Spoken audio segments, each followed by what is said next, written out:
Hello, boringreviewnation. It's been so long. I needed it. That's right. I'm sorry. I gotta jump. I gotta bogart it. Gabe, how did I get boxed out in a video? Nick. Oh man, super excited, dude.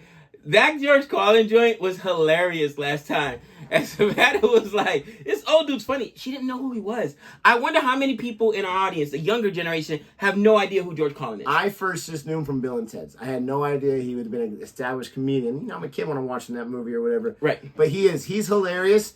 He's also very, very opinionated and political. I mean, you got to be as a comic. Oh, yeah. And we're going to get a little bit of that in this one because today, if you missed it, we checked out his baseball versus football. I think he didn't like it too much because it made fun of the baseball, his first love. A little bit. But this one's called The Ten Commandments.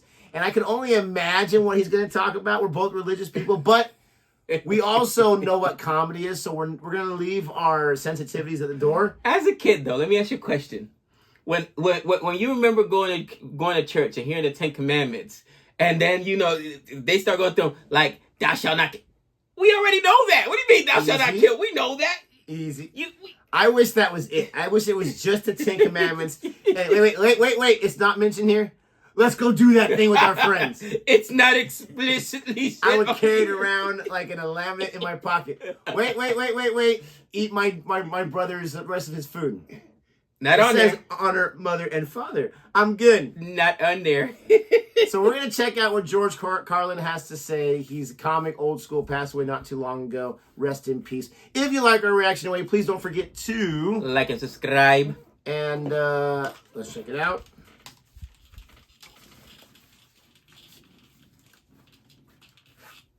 I accidentally caught a part of his other one where he's talking about Americans being dumb. This guy's not afraid to share whatever he wants to say. He's don't the like it, originator. He's the originator. He could care less. All right, here she goes. Thank you. Well, folks, here's something else I got a problem with. The Ten Commandments. Here's what I got a problem with. Here's my problem. Why are there 10? You don't need 10. I think the list of commandments was deliberately and artificially inflated to get it up to 10. It's a padded list. Here's what they did. About 5,000 years ago, a bunch of religious and political hustlers got together to try to figure out how to control people, how to keep them in line. They knew people were basically stupid and would believe anything they were told, so they announced that God had given them some commandments. Up on a mountain, when no one was around, God had given them the Ten Commandments. But let me ask you this. When they were sitting around making this shit up, why did they pick 10? Why 10? Why not 9 or 11? I'll tell you why. Because 10 sounds official. 10 sounds important. They knew if it was 11, people wouldn't take it seriously. So what, are you kidding me? The 11 Commandments? Get the fuck out of here. But 10 sounds important. 10 is the basis for the decimal system. It's a decade. It's a psychologically satisfying number. The top 10, the 10 most wanted, the 10 best dressed. So having 10 commandments was really a marketing decision. He's out of control. To me, it's clearly a bullshit list. It's a political document artificially inflated to sell better. I'm going to show you how you could reduce the number of commandments and come up with a list that's a little more workable and logical. We're going to start with the first 3, and I'll use the Roman Catholic version because those are the ones I was taught as a little boy. I am the Lord thy God. Thou shalt not have strange gods before me. Thou shalt not take the name of the Lord thy God in vain. Thou shalt keep holy the Sabbath. Right off the bat, the first 3, pure bullshit.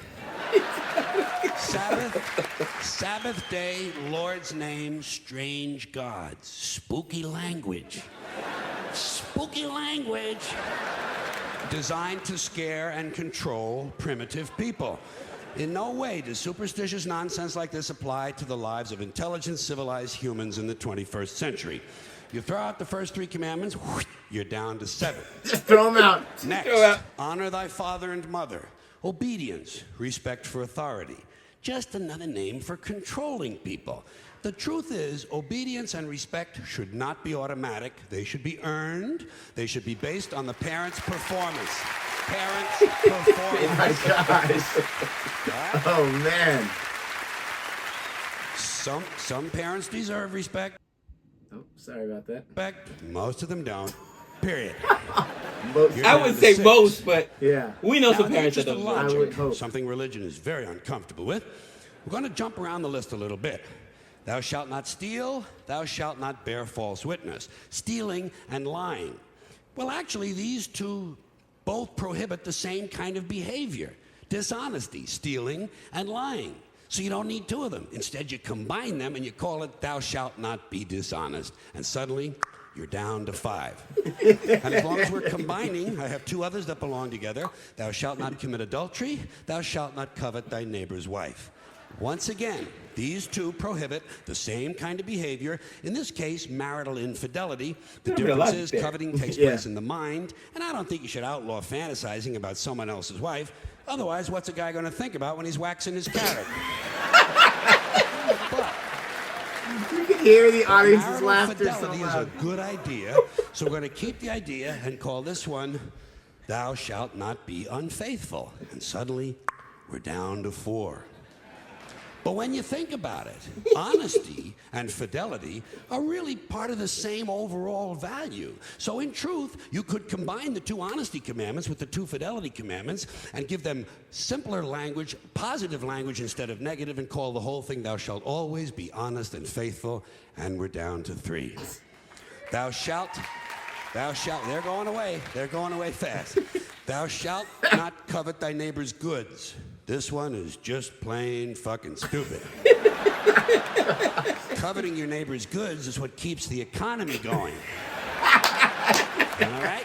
I want Your it. neighbor gets a vibrator that plays "Oh Come All Ye Faithful." You want to get one too. Coveting creates jobs. Leave it alone. You throw out coveting and you're down to 2 now. The big honesty and fidelity commandment, and the one we haven't talked about yet, thou shalt not kill. Murder. The 5th commandment. But when you think about it, religion has never really had a big problem with murder. Not really. More people have been killed in the name of God than for any other reason. All you have to do... That's crazy. Spanish Crusades, All you have to Inquisition. do is look at Northern Ireland, the Middle East, Kashmir, the Inquisition, the Crusades, and the World Trade Center to see how seriously the religious folks take thou shalt not kill. The more devout they are, the more they see murder as being negotiable. It's negotiable. There's truth to that. Absolutely. Oh, God. It depends. It depends on who's doing the killing and who's getting killed. So, with all of this in mind, I leave you with my revised list of the 2 commandments. Thou shalt always be honest and faithful to the provider of thy nookie. And thou shalt try real hard not to kill anyone, unless, of course, they pray to a different invisible man from the one you pray to. 2 is all you need. Moses could have carried him down the hill in his fucking pocket. And if they had a list like that, I wouldn't mind those folks in Alabama putting it up on the courthouse wall. As long as they included one additional commandment, thou shalt keep thy religion to thyself. Thank you, everybody. Thanks for Oh, he's out of control. That was hilarious. That was impressive.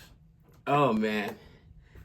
That is funny. Dude, That wasn't good. That was pretty good. again, I think that what the best comedians do is they say the quiet part out loud, the stuff that we've always thought. Because I've always thought to myself, wait, these 2 commandments, the covet thy neighbor's wife and adultery, those go really, really close together. Yeah, one happens first, and then the next thing happens. You know what I mean? So they go really. It's basically one commandment there. You know what I mean? And I was always just very. Because even in the biblical times, and you read the Bible, you've got David versus Goliath, you've got all the wars that were fought. You know what I mean? So like the whole "thou shalt not kill" thing, it was like, oh well, we got to get a little bit more in-depth content on that. Well, it's a stone. He's a stone to beat Goliath, and you talk about Samson and all the other ones. So there was violence, and I think violence has always been a part of what do you call it?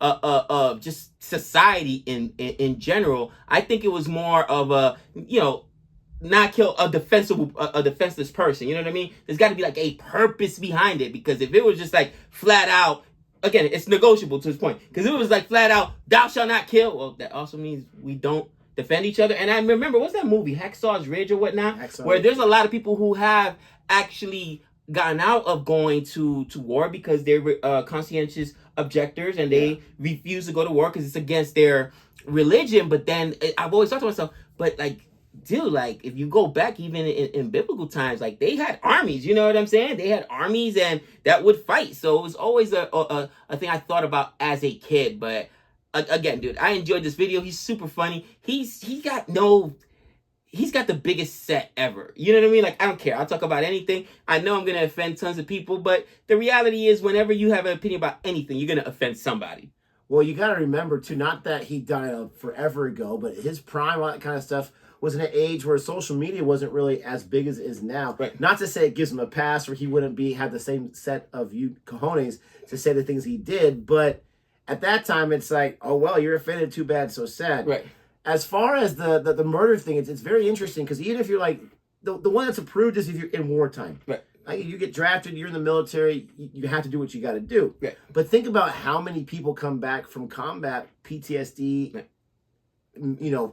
Psychologically messed up. It does something on you. So even if it is such a horrendous act, which it is, it also is a psychological act on you too. Not to get too boring here and there. That was absolutely hilarious. This guy is so funny. If you missed our reaction to his other one about baseball versus football, if you're a sports fan, you got to check it out. I got a quick question. Do you think in this day and age of social media, like, he would get canceled? I think some of the stuff he did. I don't know if he'll get canceled, but he may possibly have to adjust this or that. But, knowing his style and knowing his attitude, he probably wouldn't have cared. Right. There's not too many comedians that I can think of that have ever gotten canceled. Maybe gotten themselves in some hot water. Yeah, there's a lot of comedians that gotten themselves in hot water. And not for their stand-up, right? Roseanne Barr is probably one of the most prevalent one you can think of. Right. But that's because of the things that she's done outside of comedy, outside of her TV show. But I mean, the things that she said publicly. Chappelle took some heat too for some very controversial comments about the LGBT community. So I mean, but that wasn't during his showtime, No, that was during stand-up. You're right, but he didn't get canceled. He didn't. I mean, you're right. He's still out there. He didn't get canceled. I just think that there's got to be a room for comedy. You know what I mean? Like, if I'm saying this in jest, it's in jest. I don't believe this or whatever, but there are some funny things about it. Like, I absolutely love Eddie Murphy's stand-up comedy from the 80s. If you've never seen Raw, oh my gosh, Raw is one of the funniest stand-up. I still think Eddie Murphy's the funniest stand-up comic of all time. He is absolutely hilarious. Richard Pryor, people are going to kill me because I know he came before, and they say Eddie Murphy stole Richard Pryor's bit. I've never seen Richard Pryor, but Eddie Murphy, Raw, Delirious were hilarious. Some of those jokes now, today, oh my, there's no way. There's absolutely no way. And, it's too bad. It's too bad because some of those maybe they should stay in the past, but a lot of that stuff, like, come on, we're way too sensitive. Let us know how you feel about it. Like, if a comic says it in a stand-up show without being too crazy, do they get an automatic pass? I would say for the most part they do. You can't take them too seriously. They're trying to make us laugh. With that being said, if you like this video, don't forget to like and subscribe. And until next time, we know all things.